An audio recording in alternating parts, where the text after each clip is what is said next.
Battlefield 4 is a game that still holds up to this day. Despite being released almost 10 years ago, the gameplay, graphics, and overall quality of the game rival most AAA shooters to this day. Battlefield 4 features a huge variety of weapons, more than most games today. Popular choices usually revolve around which weapons are most effective. How many of us who have played this game have seen the dreaded AEK-971 and Glock 18C combo? My favorite gun in Battlefield 4, however, was not a gun I chose because of how good it was in game. I chose it because of its real-life reputation.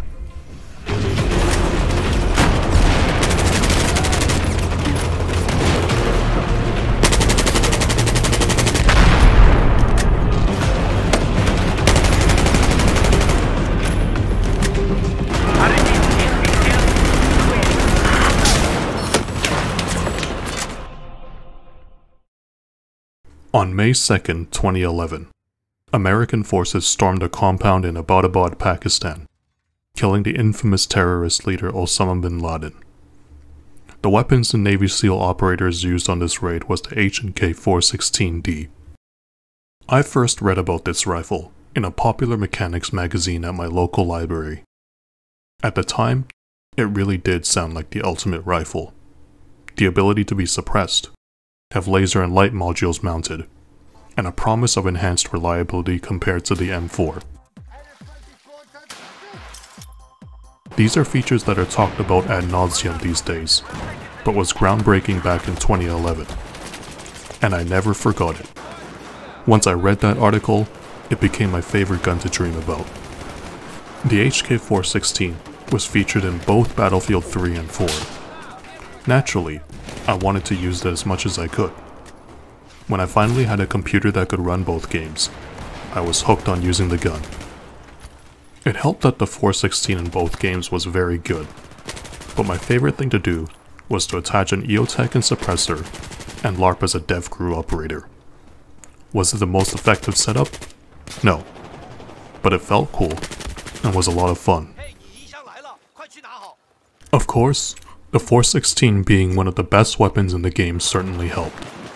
Having 750 rounds per minute and being fairly accurate at distance means a significant amount of players use this weapon. I didn't use the 416 exclusively. There are a ton of weapons in Battlefield 4, many of which I enjoyed using. But no matter what, I would eventually go back to using the 416. Battlefield made me a fan of the HK416. I needed to learn everything about it, and through reading online and watching videos, I began consuming all kinds of firearm content as well. From FPS Russia to the Magpul DVDs, I had to watch everything. I take 1/10 of a second! Games serve as a means of education when it comes to firearms.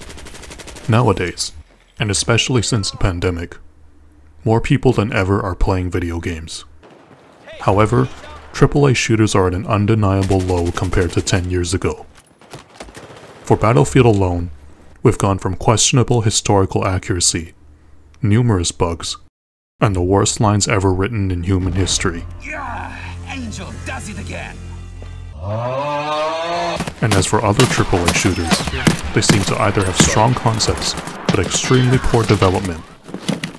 Hey, turn off your post effects? I don't know. Or have a strong development team, but with a lack of care towards realism that matters. And some just suck.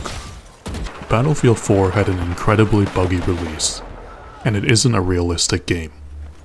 But the bugs were eventually fixed for the most part, and the gun models are realistic enough that they are identifiable as the weapon they are trying to replicate. This is important. People who aren't otherwise exposed to firearms need to be exposed to a realistic representation. Battlefield 4 in particular has exposed people to some interesting weapons they may otherwise not have known about, such as the AEK-971. I know it did for me. Technology has advanced significantly in gaming. Details in firearms have never been more prominent, and the sounds of firearms are more realistic than ever in games. But something has been lost, and it's hard to describe exactly what. Battlefield 3 and 4 delivered on a promise of all-out modern combat, and had DLCs that gave us interesting new content. These days, Battlefield has turned to microtransactions to sell terrible skins that do nothing to educate a new generation of potential firearm owners. Modern shooters that reach a large audience have a responsibility to be at minimum immersive. This is not acceptable. Any game that markets itself as a shooter in modern times needs to show gamers what is realistic and possible with a firearm, which Battlefield 2042 fails in almost every respect. The HK416 in Battlefield 3 and 4 led me to educate myself on firearms, and for that reason, it's my favorite gun in both of those games.